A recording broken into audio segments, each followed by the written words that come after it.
cewa ba su san yadda za su dinga amsa daily check-in na MEC ba, nan wurin da kuka ga an sa Me My Way, nan za ku clicking a kai.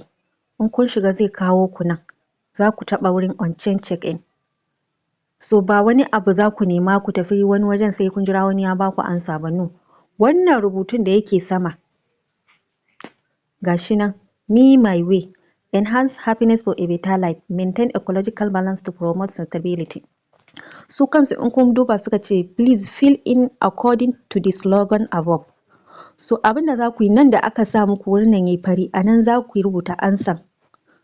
So yanda za ku rubuta ansan kuma shine wannan rubutun na sama da muka gama karantawa, shi za ku karanta.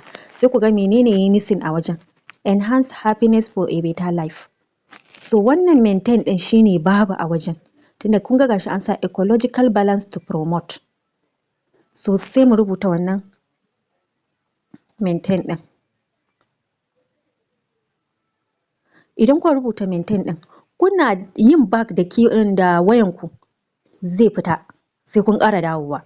So da keyboard ɗin nan naku, inda yake enter a jikin keyboard ɗinku, kun ga kamar nan inda yayi min good. Ya danganta da irin keyboard ɗin da kake da shi, wasu arrow ne haka da ya kala down. So nan za ka clicking shine zai maka enter ya tafi. Amma in dai kai back to ya fita. Kun ga mun danna ko? So sai ku danna on-chain check-in. Shi kenan ku danna confirm. Ku sa security na wayanku. Wannan security ɗin da kuka saka, to shi za ku ƙara sawa. Kuna saka wannan security ɗin za ku jira wannan seconds ɗin da yake reading ya gama.